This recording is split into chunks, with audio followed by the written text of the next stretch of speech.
ক্রমাগত লোকসান, প্রতিকূল আবহাওয়া সহ নানা সমস্যার কারণে চা শিল্প টিকে থাকবে কিনা তা নিয়ে শঙ্কায় বাগান মালিকরা। এ নিয়ে কথা বলার জন্য সিলেট নগরীর দরগা মহল্লা এলাকায় আছেন সহকর্মী ইকরামুল কবির, তার সঙ্গে আছেন চা শিল্প বিশেষজ্ঞ মুফতি এম হাসান। সরাসরি যাচ্ছে আলোচনায়।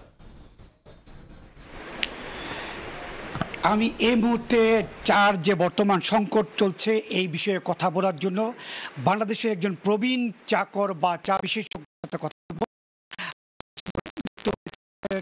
মোহাম্মদ হাসান।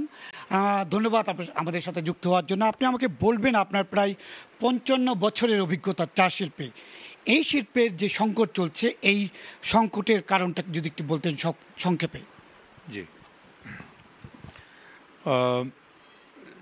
চায়ের সংকটের কারণ হলো একটা হলো আপনার নিলামে চায়ের মূল্য উঠছিল না, এর সাথে সাথে কস্ট অফ প্রোডাকশন এতই বেড়ে গিয়েছিল যে নিলামে যে দাম পাওয়া যাচ্ছিল তার চেয়ে বেশি হয়ে গেছিল কস্ট অফ প্রোডাকশন, যার জন্য বাগানগুলো লোকসানে যাওয়া আরম্ভ হয়েছিল। যার ফলে বাগান লোকসানে যাচ্ছিল। ব্যাংক থেকে, কৃষি ব্যাংক থেকে, বিভিন্ন ব্যাংক থেকে লোন নেয় ব্যাংকরা, সেই বাগানরা সেটা তারা রিটার্ন দিতে পারছিল না, যার কারণে পরবর্তী পর্যায়ে আবার তাদের পুরো লোন পেতে অসুবিধা হচ্ছিল। ব্যাংক পুরো লোন দিচ্ছিল না, কারণ পুরো টাকা ব্যাংক ফেরত পাচ্ছিল না, যেহেতু বাগানগুলা লসে চলছিল। এটাই মেন সমস্যা। তো আপনার এটার পিছনে আরও অনেক কারণ আছে। যে বাংলাদেশীয় চা সংসদ 13 দফা দাবি নিয়ে সরকারের দীর্ঘদিন সরকারের পিছে পিছে ঘুরছে বা সরকারের সহযোগিতা চাচ্ছে, কিন্তু এখন পর্যন্ত কোনো সহযোগিতা পাওয়া গেল না। সবশেষ যদি পরিস্থিতি বলতেন। জি, এখন বর্তমানে যেটা হয়েছে, সরকার ফ্লোর প্রাইস, আমাদের অ্যাসোসিয়েশন, বিসিএস, সংশ্লিষ্ট মন্ত্রণালয়, এখন যে উপদেষ্টা, সবার সাথে টি বোর্ড, সবাই সম্মিলিত চেষ্টায় এখন একটা ফ্লোর প্রাইস ঠিক করা হয়েছে। ফ্লোর প্রাইস ঠিক করছেন যাতে অ্যাটলিস্ট কস্ট অফ প্রোডাকশনটা আমাদের মিট আপ হয়, কস্ট অফ প্রোডাকশন উপরে যাতে আমরা কিছুটা পাই, সেই জন্য এটা আপনার ফ্লোর প্রাইস ঠিক করা হয়েছে 245 পার কেজি অকশনে। তো এইটা হওয়ায় কিছুটা হয়েছে, যদিও কস্ট অফ প্রোডাকশন তো স্ট্যাটিক থাকবে না, এটা বেড়েই যাচ্ছে, আরও বাড়বে।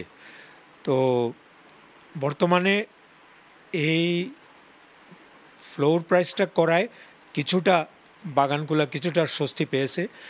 তারপরে বাগানগুলোর আরও অসুবিধা আছে, যেমন এক সময় কৃষি ব্যাংক অনেক কম আপনার সুদে ঋণ দিত, এখন প্রায় 14% সুদ দিতে হয় কৃষি ব্যাংকে, যেটা বাগানগুলো পোষাতে পারে না।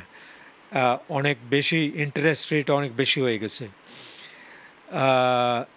তারপরে আপনার পঞ্চগড়ে চা উৎপাদিত হচ্ছে প্রায় 20%-এর উপরে আপনার পঞ্চগড়ে হয়ে যায়।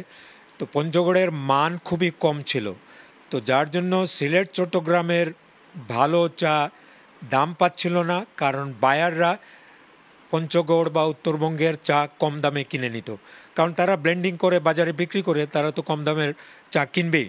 তো এটা আরেকটা কারণ ছিল। এই বিশেষ মানে এই কারণগুলো মানে মেজর ফ্যাক্টরস, যার জন্য আমরা দাম পাচ্ছিলাম না এবং চা বাগানটা সংকটে পড়লো। জি, ধন্যবাদ আপনাকে। শুনছিলেন চা শিল্পের যে মহা সংকট চলছে, এই সংকটের পেছনে উৎপাদন খরচ এবং বিক্রি খরচের মধ্যে যে অসামঞ্জস্য ছিল, সে কারণে এই মহাসংকট দেখা দিয়েছে এবং তা থেকে উত্তরণের শীঘ্রই একটি পথ খোলা হবে, সেই ব্যাপারে সবাই আশাবাদ ব্যক্ত করেছেন। মোটামুটি এই ছিল চা শিল্পের মহাসংকট নিয়ে যে ক্রান্তিকাল চলছে তার সবশেষ খবর। সরাসরি যুক্ত ছিলাম সিলেটে।